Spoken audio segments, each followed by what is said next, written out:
அனைவருக்கும் வணக்கம். இன்றைக்கி பாண்டியன் ஸ்டோர்ஸ் சீரியல் ப்ரோமோ என்னென்னு பார்ப்போம். இன்றைக்கி வந்து ஜூன் 6 அதுக்குரிய கதையை தான் நம்ம பார்க்க போகிறோம். தங்கமயில் வந்து பூஜை ரூமில் வந்து சாமிக்கு அலங்காரம் பண்ணி பூஜை பண்ணிகிட்டு இருக்காங்க. ஆனால் கரெக்டாக கோமதியும் வராங்க. என்னம்மா அதுக்குன்னு எந்திரிச்சிட்டியானே? ஆமாத்தை இன்றைக்கி நான் சீக்கிரமாகவே எந்திரிச்சிட்டேன் அப்படின்னு சொல்லி தீபாரனே காட்டுறாங்க. அதை தொட்டு கும்பிட்டுறாங்க. ஓ பரவாயில்லையே அப்படிங்கிறாங்க. இல்லத்தை இனிமேல் நானே டெய்லி உங்களுக்கு வந்து தீபாரனை காமிச்சு எல்லாமே நானே முடிச்சிடுறேன் வேலையெல்லாம் அப்படிங்கிறாங்க. அப்படியா அப்படிங்கிறாங்க. சரி நான் டீ போட்டு வச்சுருக்கேன் அதே குடிச்சிக்கோங்க அப்படிங்கிறாங்க.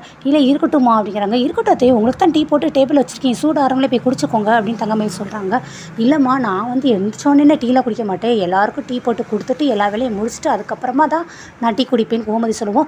இருக்கட்டும் இப்போலேருந்து இந்த பழக்கத்தை மாற்றிக்கிடுவோம், நீங்கள் டீ குடிங்க இந்த வந்துடுறேன் அப்படின்ட்டு தங்கமயில் உள்ளே போயிடுறாங்க. அதனால் கோமதி கோவப்பட்டுட்டு நல்லா பாரு யாராவது உனக்கு வந்து பூஜை பண்ணி தீபாரணை காமிச்சா நல்லா ஈன பல்ல காமி வந்த நாளே உனக்கு வந்து எல்லாத்தையுமே தீபாரணை காமிச்சு உன் இடத்த வந்து பிடிச்சிக்கிட்டா என்ன பூஜை எதுவும் பண்ணக்கூடாதுன்னு சொல்லிட்டா. சரி 2வது நாளாவது விட்டுருவான்னு பார்த்தா இன்றைக்கி 2வது நாளும் வந்து நினைக்கிறாளே அப்படின்ட்டு சாமிகிட்ட புலம்பிட்டு இருக்காங்க. மீனா கரெக்டாக வராங்க. அவங்க சாமி கும்பிட்றாங்க. என்னடி எந்திரிச்சிட்டியா அப்படிங்கிறாங்க. இல்லைத்த தூக்கத்தில் வந்து சாமி கும்பிட்டுட்டு இருக்கேன்னு. என்னடி நீ நக்கலாக பேசுகிற அப்படிங்கிறாங்க. என்னத்தை நீங்கள் காலையில் சீக்கிரமாகவே இன்றைக்கி மயில் எந்திரிச்சு வர்றதுக்கு முன்னாடி நீங்கள் தான் எல்லா வேலையும் பார்க்கணுங்கிறக்காக அப்போதே எழுந்திரிச்சி சாமிக்கு பூஜைலாம் பண்ணி தீபம்லாம் போட்டு எல்லாமே காமிச்சிட்டிங்க போலுக்கு அப்படிங்கிறாங்க. நான் எங்கே பண்ணேன் அவள் தான் இன்றைக்கும் செஞ்சா. அப்படியா அப்படின்னு மீனா கேட்குறாங்க. அப்போ அந்த கோலம் ஆமாம் அதுவும் தங்கமயில் தான் போட்டானே. அப்படியாங்கோ அப்படிங்கிறாங்க. அப்போ வந்து வாங்க அந்த டீயாவது குடிக்க வாங்க உட்காருங்க டீ போட்டு வச்சுருக்கீங்களேன்னு. நான் எங்கே டீ போட்டேன், உங்கள் மாமா வாக்கிங் போயிருக்காரு அவர் வந்ததுக்கப்புறம் தானே நான் டீ குடிப்பேன்னு. என்னத்த லாஜிக் இது, மாமா வாக்கிங் போனால் போகட்டும் நீங்கள் டீ போட்டு குடிக்க வேண்டியதானே அப்படிங்கிறாங்க. அதுவும் நான் போடலை அதுவும் அவள் தான் போட்டு வச்சானே. தங்கமயில் அந்த டீ போட்டாங்க அப்படிங்கிறாங்க. ஆமாம் அப்படிங்கிறாங்க. சரி டீ குடிக்க 2 பேர் உட்காந்துட்டு இருக்காங்க. கரெக்டாக தங்கமயில் வந்துடுறாங்க. என்னத்தை டீ ஆறி இருக்குமே இன்னும் நீங்கள் குடிக்கலையா, நீங்கள் வேணால் அந்த டீயை கொடுங்க நான் போய் உங்களுக்கு வேறு டீ போட்டு கொண்டுட்டு வரேன் இது பழசாச்சே அப்படிங்கிறாங்க. ஏமா அதுக்கு அந்த டீயை கொட்டையாக போகிற கீழே அப்படிங்கிறாங்க. இல்லைத்த நான் இதை வச்சு சூடுபடுத்தி குடிச்சுக்கிடுவேனே. ஏம்மா அதை எனக்கு சூடுபடுத்தி கொடுக்க வேண்டியதானே. அதே எப்படி நீங்கள் என்னோடய மாமியாரில் உங்களுக்கு நல்லா பழைய டீ எப்படி கொடுப்பேன் புதுசாக நான் போட்டு கொண்டுட்டு வரேன் அப்படிங்கிறாங்க. மீனா இதெல்லாம் ஷாக்கிங்காக பார்த்துட்டே இருக்காங்க. என்ன மீனா அப்படி பார்க்குற, உயிர் உனக்கு டீ போட்டு கொண்டுட்டு வரேன் அப்படின்னு சொல்கிறாங்க. ஓகே எனக்கு கொஞ்சம் ஸ்ட்ராங்காக சீனி கொஞ்சம் தூக்கலாம் அப்படின்னு மீனா சொல்லுவோம். சரி ஓகே கொண்டுட்டு வரேன்ட்டு 2 பேரும் டீ வந்து கொடுக்குறாங்க குடிச்சிட்றாங்க. ஆனால் தங்கமயிலேருந்து கேட்குறாங்க. என்ன மீனா டீ எப்படி இருக்குது சொல்லவே மாட்டேங்கிற அப்படிங்கிறாங்க. உங்கள் சமையலுக்கு தான் இங்கே பெரிய ஃபேன்ஸ் பட்டாளமே இருக்குது, இதில் நான் வேறு தனியாக சொல்லணுமா, டீ சூப்பராக இருக்குங்க அப்படிங்கிறாங்க. கோமதி பார்க்குறாங்க. என்னத்த டீ எப்படி இருக்குதுன்னு கேட்குறாங்க கோமதிட்டையும். நல்லா தான்மா இருக்குது அப்படிங்கிறாங்க. அதுக்கடுத்து அவங்களும் போயிடுறாங்க. நெக்ஸ்ட்டு அவங்க ரூமை கட்டுறாங்க. தங்கமயில் எல்லாத்தையும் கிளம்பிடுறாங்க. என்ன மயில் கிளம்பிட்டியான்னு சரவணா வராரு. கிளம்பிட்டேங்க, இந்த சேரீ நல்லா இருக்கா, இந்த வளையல் நல்லா இருக்கா, இந்த ஜிமிக்கி நல்லா இருக்கான்னு எல்லாத்தையும் கேட்குறாங்க. எல்லாம் நல்லா இருக்குது, சரி சீக்கிரம் கிளம்பி வானே, உங்களுக்கு இந்த ட்ரெஸ்ஸு சூப்பராக இருக்குது அப்படிங்கிறாங்க. சரி நீ வா நான் வெளியில் வெயிட் பண்ணுறேன்ட்டு அவர் வெளியில் வெயிட் பண்ணி அவர் சரவணா அந்த இடத்த விட்டு காலி பண்ணிடுறாரு. அடுத்து அவங்க அப்பா பாண்டியன் வெளியில் உட்காந்துருக்காங்க சேரில். என்னடா கோயில் கிளம்பியாச்சா, வழக்கம் போல் போகணுமா சாமி கும்பிட்டுமான்னு வராத, மொதல் கல்யாணம் முடிஞ்சு போகிற, நின்று நிதானமாக சாமி கும்பிட்டுட்டு வா சரியா அப்படிங்கிறாங்க. சரிங்கப்பா அப்படிங்கிறாங்க. கோமதி அன்னரும் மொட்டை மாடியில் உருப்படி காயப்பட போயிடுறாங்க. அம்மா எங்கப்பான்னு. அம்மா மொட்டை மாடியில் இருக்காடா உருப்படி எடுக்க போயிருக்கான்னு நினைக்கிறேன் அப்படிங்கிறாங்க. அடுத்துக்கு தங்கமயில் அன்னார் வந்துடுறாங்க. இந்த அத்தை பாருங்கள் என்ன சொன்னாலும் கேட்கவே மாட்டேங்கிறாங்க, எல்லா வேலையும் அவங்களே பார்க்குறாங்க. இருங்க நான் போய் மேலே போய் ட்ரெஸ்ஸெல்லாம் எடுத்து கொடுத்துட்டு வர்றேன் அப்படின்னுங்க.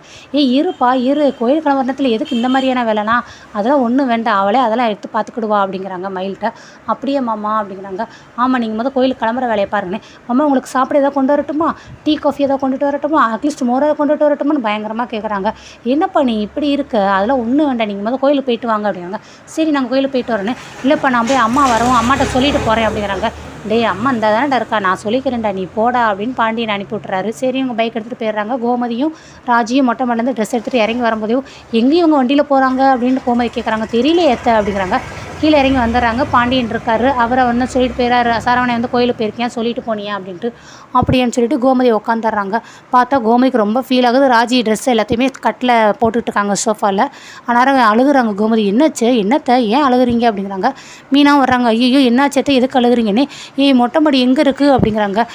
என்னது அப்படின்னு மீனா கேட்குறாங்க. ஆமாடி மொட்டை மாடி எங்கே இருக்குது, இந்த தானே இருக்குது. இந்த மொட்டை மாடிக்கு போனால் கூட சரவணை வந்து அம்மா நான் மொட்டை மாடிக்கு போகிறேம்மான்னு சொல்லிட்டு தான் போனான். ஆனால் இப்போ என்னடான்னா கோயிலுக்கு போகிறேன் என்கிட்ட ஒரு வார்த்தை கூட அவன் சொல்லலை பாரு.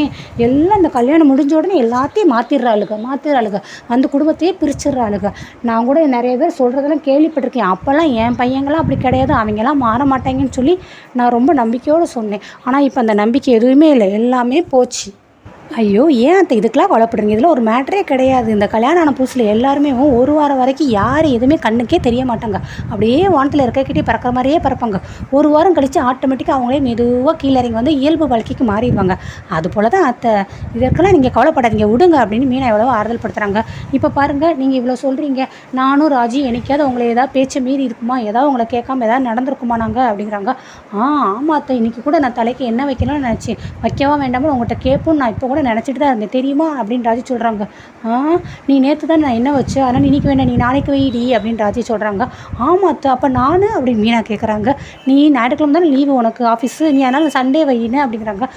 சரி அத்தை அப்படிங்கிறாங்க. அதுக்கடுத்து இந்த மாதிரி அவங்க அத்தையை வந்து ஓரளவு மேனேஜ் பண்ணிடுறாங்க. இருந்தாலும் சரவணன் என்கிட்ட சொல்லாமல் போயிட்டான் பார்த்தியா அப்படின்னு திருப்பி கோமதி பழையபடி வரவும் 2 பேரும் ஐயோ அப்படின்னு சொல்லி தலையில் கை வச்சுட்டு இருக்காங்க. நெக்ஸ்ட்டு பாண்டியன் உட்காந்துருக்காரு. அவங்க கோயில் போன சரவணன் தங்கமயில் எல்லாரும் வந்துடுறாங்க. அடுத்து ஒரு ஆளாக கூட்டிக்கிட்டே இருக்காங்க. ஒரு ஆளாக வர பேசிக்கிட்டே இருக்காங்க. அப்போ வந்து மீனாவும் செந்திலும் வராங்க. நம்ம சென்னைக்கு போகிற விஷயத்தை உங்கள் அப்பாட்ட சொல்லிடுவீங்களோ, இன்றைக்காவது எப்படியாவது சொல்லிடுவீங்களோன்னே. கண்டிப்பாக நான் கடைக்கு போகிறதுக்கு முன்னாடி சொல்லிடுறேன் சரியான்னு சொல்லி செந்தில் வந்துடுறாரு. ஆனால் எல்லாரும் பேசிகிட்டு இருக்காங்க. பழனியும் இருக்காரு. அப்போ பழனி சொல்கிறாங்க, டேய் கடைக்கு வந்து கொஞ்சம் சரக்கு வர வேண்டியது கடை, அதெல்லாம் கொஞ்சம் பாருடா அப்படிங்கிறாங்க. சரி நான் பார்த்துட்றேன் அப்படிங்கிறாங்க. சரவணன் வந்து இங்கே ஆஃபீஸ் கிளம்பிடுறாரு. என்னடா சரவணன் இன்றைக்கே ஆஃபீஸ் கண்டிப்பாக போய் தான் ஆகணுமா அப்படின்னு பாண்டியன் கேட்கும். ஆமாப்பா, ஒரு எமர்ஜென்சி முக்கியமான வேலை, ஓனர் கண்டிப்பாக வந்தே ஆகணுங்கிறாரு. நான் வேலையை முடிச்சாலாம் வந்துடுவேன்ப்பா அப்படிங்கிறாங்க. தங்கமயில் மூஞ்சி ஒரு மாதிரி இருக்குது. அதை பார்த்து அரசி வந்து அவங்க தங்கச்சி சொல்கிறாங்க, என்ன நீங்கள் மூஞ்சி உம்முன்னு வச்சுக்கிங்க, அன்னைக்கு காலையில் போய்ட்டு சாயங்காலம் சீக்கிரம் வீட்டுக்கு வந்துடும் சரியா அப்படிங்கிறாங்க.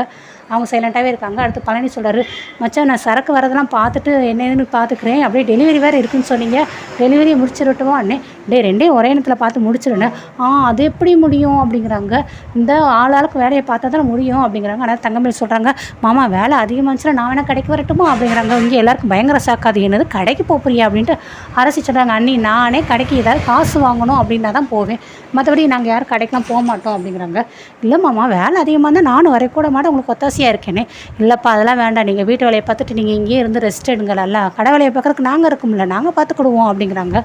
அடுத்து அவர் எந்திக்கிறாரு. இங்கே செந்தியில் வந்து பக்கத்தில் மீனை வந்துட்டு சொல்லுங்கள் சென்னை போகிறது சொல்லுங்கங்கிறாங்க. அவர் ஆரம்பிக்க போகிறார். கரெக்டாக கதிர் உள்ளே வந்துடுறாரு. அப்போ ஒரு நிமிஷம் அப்படிங்கிறாங்க. என்ன அப்படிங்கும் கையில் இருக்க ஒரு வாழை எடுத்து கொடுக்குறாரு. என்னடா இது அப்படின்னு கோமதி கேட்குறாங்க.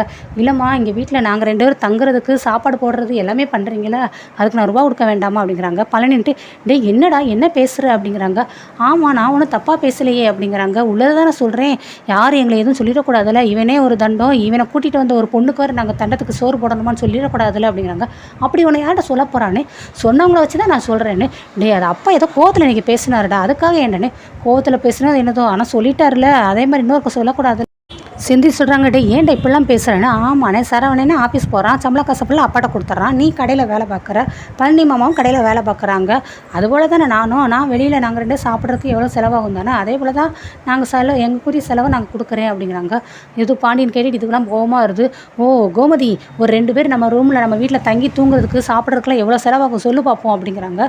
ஸோ எல்லாருக்குமே ரொம்ப ஷாக் ஆகுது. இந்த 6000 ரூபா பத்துமா அப்படின்னு சொல்லிங்கிற மாதிரி அவர் கேட்குறாரு. ஸோ அதுக்கடுத்து அந்த 6000 அவர் வாங்க போகிறாரா இல்லை இன்னும் எக்ஸ்ட்ரா கேட்க போகிறாரா அப்படிங்கிறத நம்ம தொடர்ந்து நாளை பார்ப்போம். ஸோ மறக்காமல் நம்மளுடைய சேனலை லைக் பண்ணி நம்மளுடைய சப்போர்ட்டை தெரிவிங்க. தேங்க்யூ.